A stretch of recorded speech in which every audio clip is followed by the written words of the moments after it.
di masa kekhalifahan Utsman bin Affan. Ya, kita ketahui bareng bahwa ketika Rasulullah Shallallahu Alaihi Wasallam wafat, ya, kemudian digantikan oleh sahabat beliau Abu Bakar selama 2 tahun, kemudian Umar 10 tahun, kemudian sekarang Utsman, ya, nantinya berkuasa selama 12 tahun. Di masa Utsman ini nantinya, ya, kalau kita kemarin berbicara tentang pembebasan Mesir, ya, ketika Utsman bin Affan, Amr bin As, ya, yang begitu cerdasnya, ya, dalam proses pembebasan Mesir ini diganti, ya, diganti oleh Abdullah, ya, bin Sa'ad ibnu Sarah. Ketika Utsman berkuasa, Amr bin As ini dicopot, ya, dipanggil, kemudian diganti gubernurnya, ya, menjadi Abdullah bin Sa'ad ibnu Sarah. Nah, ini jadi tahun 26 Hijriah, ya, di masa pemerintahan Utsman bin Affan. Nah, di masa pemerintahan Abdullah bin Sa'ad ini sebagai gubernur Mesir ini, kemarin kan kota yang paling lama sekali dibebaskan itu adalah kota Alexandria. Ya, kota Alexandria itu termasuk kota terbesar kedua, ya, Romawi setelah Konstantinopel. Pusat peradaban Romawi pada waktu itu adalah Iskandaria atau Alexandria ini. Alexandria ini sebagai pusat pelabuhan, pusat jual beli, ya, perdagangan, sehingga memang Alexandria ini dipertahankan, ya, mati-matian oleh Bizantium atau Romawi Timur. Nah, setelah dikuasai kaum muslimin, ya, oleh Amr bin As selama selama hampir setahun, ya, mengepung Alexandria ini. Nah, tahun ke-26 Hijriah ini Romawi kembali melakukan perebutan, ya, perebutan wilayah Alexandria ini, ya. Kemudian pasukan Romawi menduduki pelabuhan Alexandria ini, ya, kemudian memprovokasi penduduknya untuk memihak, ya, Romawi. Nah, akan tetapi, ya, penduduk Mesir pada waktu itu sebenarnya itu sudah sangat mencintai Amr bin As, ya, karena memang ketika masuk kepada kekuasaan Islam tidak seperti Romawi, ya, mereka dianggap sama derajatnya di depan kaum muslimin, ya, terutama mayoritas Mesir pada waktu itu yang didominasi oleh suku Koptik. Kemudian rakyat Alexandria ini memberikan surat, ya, kepada Khalifah Utsman bin Affan untuk mengirimkan kembali Amr bin As dan pasukannya untuk melawan, ya, okupasi dari orang-orang Romawi Bizantium ini. Ya, akhirnya Utsman bin Affan menuruti, ya, dan mengirimkan kembali Amr bin As untuk menolong Mesir kembali. Nah, bersama 4.000 pasukannya, Amr bin As ini sengaja mencegat pasukan Romawi ini di Kairo, ya, karena setelah Alexandria dikuasai kembali Romawi, kemudian masuk lagi ke kota. Nah, orang-orang Romawi ini, pasukan Romawi ini melakukan penjarahan yang luar biasa, ya, penjarahan, pemerkosaan dan sebagainya, sehingga Amr bin As ini memang sengaja menunggu respon dari rakyat Mesir, ya, agar mereka itu memang benar-benar berpihak kepada tentara kaum muslimin, ya, benci banget kepada Romawi. Nah, akhirnya benar, ya, rakyat Mesir, ya, bersama pasukannya Amr bin As, ya, melawan mengusir pasukan Bizantium tadi itu. Nah, di sini, ya, melakukan orang-orang Bizantium melakukan pasukannya penjarahan dan sebagainya. Nah, akhirnya sampai kepada Romawi ini diusir kembali, dan kaum muslimin bersama rakyat Mesir itu berhasil memenangkan pertempuran pada waktu itu. Nah, ini kemudian Gubernur Abdullah bin Sa'ad Ibnu Sarah ini berterima kasih kepada Amr bin As, kemudian melakukan izin karena situasi sudah tenang, melakukan izin perluasan wilayah kembali. Ya. Nah, Abdullah bin Sa'ad mengirim surat kepada Utsman bin Affan untuk membantu memperluas atau menaklukkan, membebaskan daerah Sufetullah ini daerah penting, daerah termasuk daerah kota di penduduk bagian dari Bizantium waktu dulu, itu kalau sekarang ini daerah Tunisia, kalau sekarang negaranya negara Tunisia, Sufetullah. Pada 647 ini kemudian Khalifah Utsman menjawabnya dan mengirimkan sekitar 12.000 pasukannya bersama pimpinan Abdullah bin Zubair. Nah, karena banyaknya pada waktu itu sahabat-sahabat Rasulullah juga yang menyertai pasukan Abdullah bin Zubair ini, perang ini juga dinamakan Abdillah As-Sab', artinya Ibadillah As-Sab'ah, artinya perang bersama 7 Abdullah. Karena apa? Karena di situ di pasukannya Abdullah bin Zubair ini ada 7 Abdullah, Abdullah bin Sa'ad bin Abi Sarah, Abdullah bin Zubair, kemudian Abdullah bin Abbas bin Abdul Talib, Abdullah bin Ja'far, Abdullah bin Umar, putranya Umar bin Khattab, kemudian Abdullah bin Mas'ud, kemudian termasuk juga Abdullah bin Amr bin As, Jadi ada 7 Abdullah ketika penaklukan Sufetullah ini. Nah, dalam perang Sufetullah ini ada hal yang menarik, ada memang perang yang termasuk ketika pengepungan Sufetullah ini lama, dan hampir selama sebulan itu melakukan penggemburan kota Sufetullah ini. Terkenal ini pimpinan Sufetullah ini yaitu bernama kalau orang-orang Arab itu Raja Gargir. Raja Gargir ini siapa? Raja Gargir itu di dalam literasi Barat itu namanya Gregory the Patriarch. Ada sebuah kisah menarik. Gregory the Patriarch ini ada patriark. Patriark itu salah satu nama sebutan pimpinan gereja Katolik. Gregory the Patriarch ini sebenarnya itu adalah menjadikan Sufetullah ini kekuasaan otonom dia, karena dia itu melakukan sebenarnya memisahkan diri dari Bizantium. Kan ada beberapa paham yang dia penganut konsili Chalcedon pada waktu itu ada ini perbedaan pemikiran teologi di dalam Kristen, Katolik. Kemudian dalam masa itu Gregory ini memisahkan diri dari Bizantium. Nah,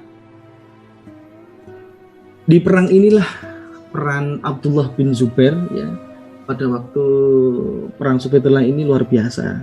Dia umurnya baru 27 tahun, sangat muda sekali, tapi dipercaya menjadi komandan pasukan penaklukan ini. Selama sebulan menaklukkan Sufetullah ini nggak berhasil, akhirnya kemudian Abdullah bin Zubair ini mengajukan memimpin para perwiranya itu, perwira pasukan kaum muslimin, mengajukan sebuah strategi. Strateginya adalah memisahkan antara menjadi dua, yang satu pasukan besar itu nantinya bertempur ya di markazi di the battlefield ya, di apa namanya ya, landmark pertempuran itu. Kemudian yang satu, para perwira terpilih itu nanti nungguin di markas pasukan Romawi ini ya, pasukan Raja Gregory ini. Karena jadi ada barak ya, ada tempat pertempuran. Nah, nantinya yang para perwira ini sedikit tapi terlatih ini nunggu di jalan pulang ketika pasukan Patria ini, di Gregory ini pulang ke barak. Ya. Kenapa memilih strategi seperti ini? Ketika dia itu pulang ya, karena perang itu kan dari pagi, sore, istirahat gitu kan, pulang. Nah, ketika pulang ini dalam keadaan pasti capek ya, udah nggak punya tenaga lagi. Maka di momen itulah ya, Abdullah bin Zubair itu ya bisa menghabisi ya pasukan yang sudah lelah tadi itu. Nah, maka strateginya Abdullah bin Zubair ini luar biasa berhasil ya. Jika setelah pulang dari pertempuran ya, pasukan militernya kembali ke barak, ternyata masih menghadapi sebagian ya, satu batalion pasukan kaum muslimin ini yang lebih terlatih dengan tenaga yang lebih segar. Karena apa? Karena belum tidak ikut perang, karena memang sengaja menunggui pasukan tadi itu pulang dari ke barat. Akhirnya Raja Gregory itu tewas ya di tangan Abdullah bin Zubair. Disinilah kemudian kepahlawanan Abdullah bin Zubair ini sangat terkenal pada waktu itu, yaitu berhasil memenggal kepalanya Raja Gregory Patria. Akhirnya Sufetullah ya dikuasai oleh kaum muslimin ya, Tunisia ini beberapa Mesir, kemudian Libya ya, Libya itu Al-Barkah ya, kemudian sebelahnya barat lagi itu Tunisia. Nah, kemudian setelah menguasai Sufetullah ya, sebenarnya ini sebuah kisah ya. Di zaman Utsman ini ya, pertama kali terbentuk pasukan naval atau pasukan marinir ya, pasukan laut, bukan angkatan laut ya, angkatan laut Daulah Khilafah pada waktu itu. Sebenarnya ini idenya Muawiyah ya, Muawiyah radhiyallahu an, yang kemudian yang kemarin yang saat itu menjadi gubernur di Syam. Itu sebenarnya sejak zamannya Umar bin Khattab itu mengajukan ide ini. Ya wahai Umar, sudah waktunya kita membentuk sebuah angkatan perang yang laut ya, seperti itu. Tapi Umar bin Khattab kemudian tidak membolehkan Muawiyah ya. Jangan dulu ya, nanti orang-orang pasukan kita itu tidak ada ahli di lautan. Nanti takutnya itu kita tidak berpengalaman, kemudian melawan Romawi, kita akan digulung dan tenggelam di laut. Nah, berkali-kali mengajukan ke Umar ditolak. Nah, begitu Utsman bin Affan berkuasa, Muawiyah ini mengajukan proposal lagi untuk pembangunan angkatan laut ya, Daulah Khilafah pada waktu itu. Utsman sebenarnya juga berat hati, ya sayang nanti para sahabat nanti kalau nggak berpengalaman di laut nanti bisa mati tenggelam semua. Ya, akan tetapi ketika dirayu oleh Muawiyah, Utsman juga luluh juga, tapi dengan syarat ya. Syaratnya itu juga menarik juga ya.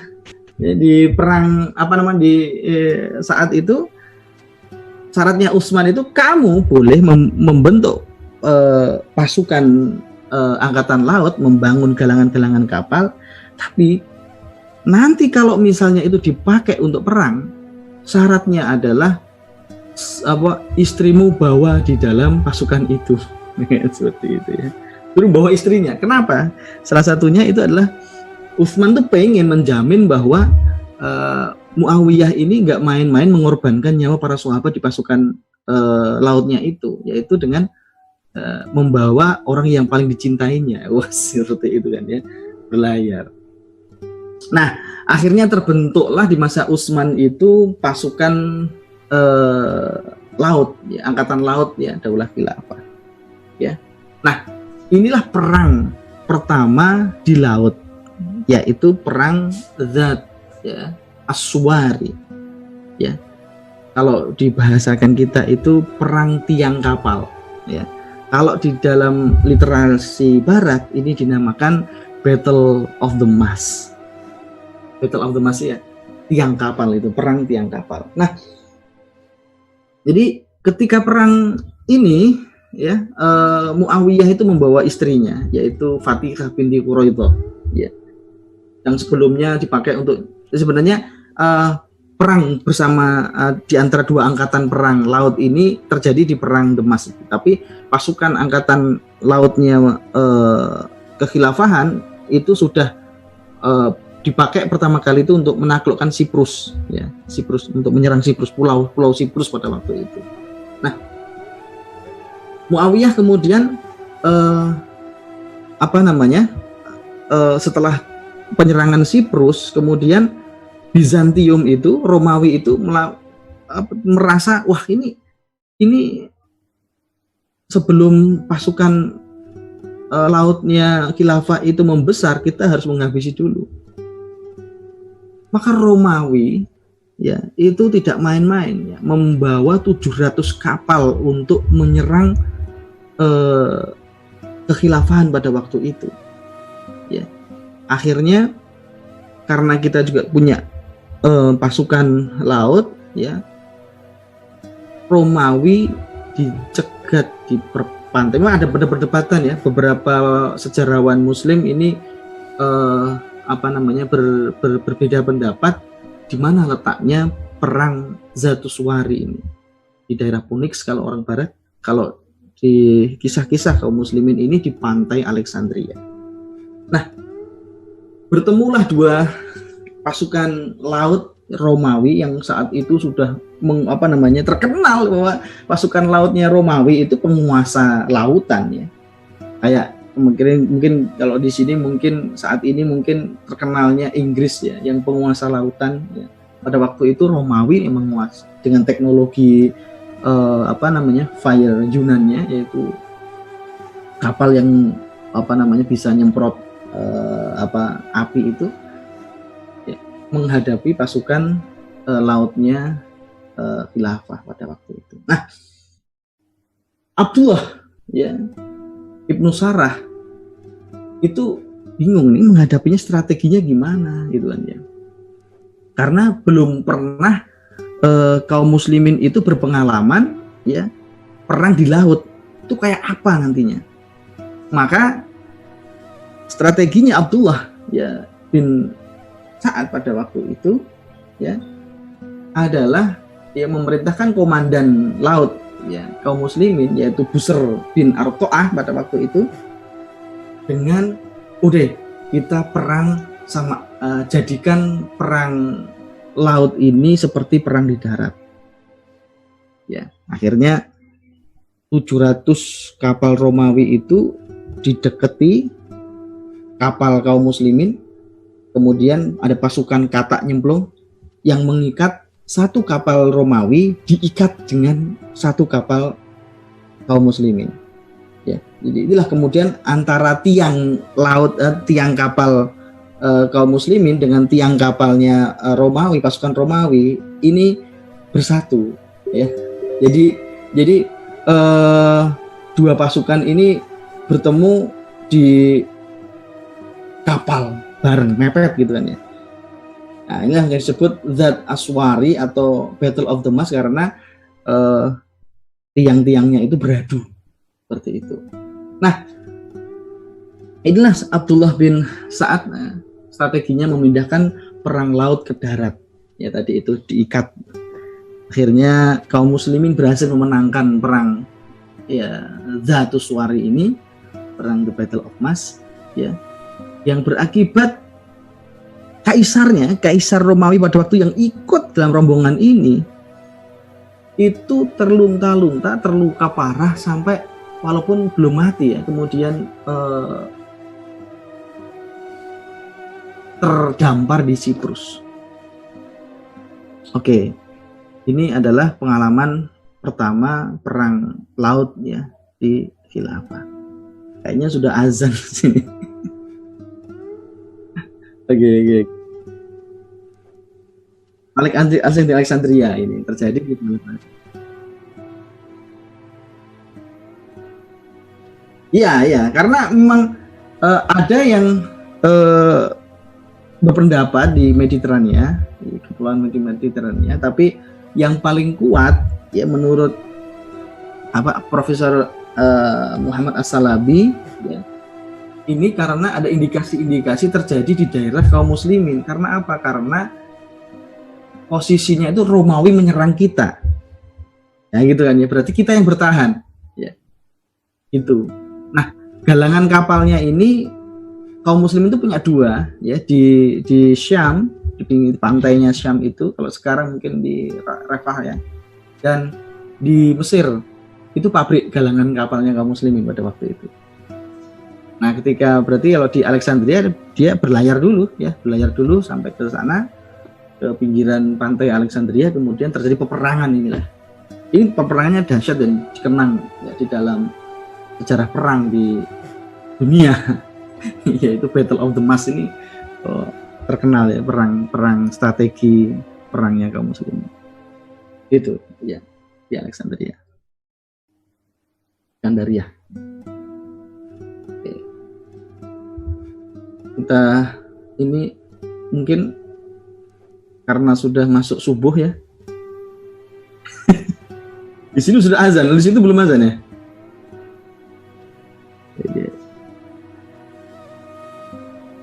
Maju kan ya, subuhnya agak maju. 4:30 itu sudah selesai sholat tuh. Masih.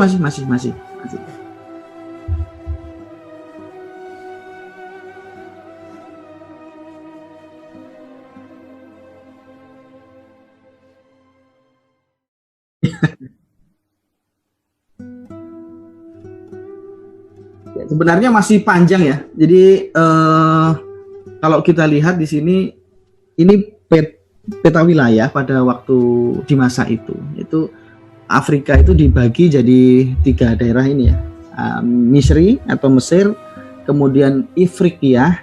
Ifriqiyah itu kalau sekarang jadi beberapa negara memang ya, tapi kemudian Maghreb ya, Maghreb itu Maroko, Tunisia masuk, kemudian ya nggak sesuai dengan kalau sekarang kan memang kalau wilayah Afrika kan perbatasannya itu kan di kotak-kotak itu kayak memang di garis-garis dengan ketika perjanjian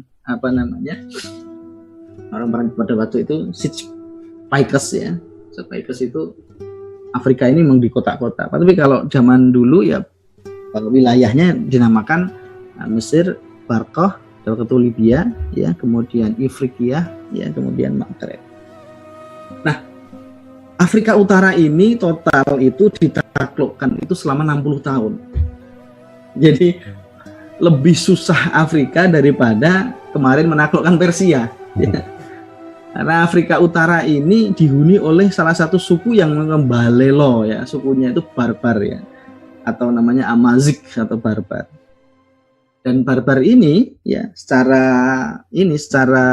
agama dia agamanya agama Kristen ya, Nasrani ya, tapi nantinya banyak pahlawan-pahlawan kaum muslimin juga nantinya itu berasal dari suku barbar ini, termasuk nantinya Tariq bin Ziyad ya, kemudian nanti generasi Murabitun, generasi Muwahhidun dan sebagainya juga nanti banyak sekali. Ketika kaum Islam lemah, banyak kesultanan di sini juga. Kayak gitu ya. Nanti mungkin next kita lanjutkan ya. Baik. Penaklukan Ifriqiyah ya. Ifriqiyah, Maghreb ya. Kemudian kita naik ya ke Eropa ya, ke Andalus. Ya, baik, mungkin kita cukupkan saja mungkin Ustadz. Ini sangat penasaran ini saya tadi sambil melihat peta lebih asik ya, Ya, sambil lihat peta saya tuh ini apa supaya lebih terbayangkan gitu. Iya, karena Peta ini karena ini. setelah perang Zatus Suwar itu nanti kekhalifahan Utsman itu kan jatuh ya. Beliau dibunuh oleh Khawarij itu, ya, Ibnu Muljam. Kemudian tepat setelah perang itu dibunuh, kemudian diganti oleh Ali bin Abi Thalib. Nah, masa Ali bin Abi Thalib selama 5 tahun plus Hasan ya, plus Hasan selama 6 bulan, ini tidak ada pembebasan. Karena apa? Karena disibukkan pada masa Ali ini dimasukkan konflik-konflik internal. Ya. Maka nanti pembahasan berikutnya itu adalah pembebasan masa kekhilafahan Umayyah, sudah. Ya, karena pada masa Ali itu nggak ada pembebasan, hampir nggak ada pembebasan. Karena nanti ini ya, di masa Ali itu kan Khalifah Ali radhiyallahu anhu itu kan masa-masa fitnah, ya.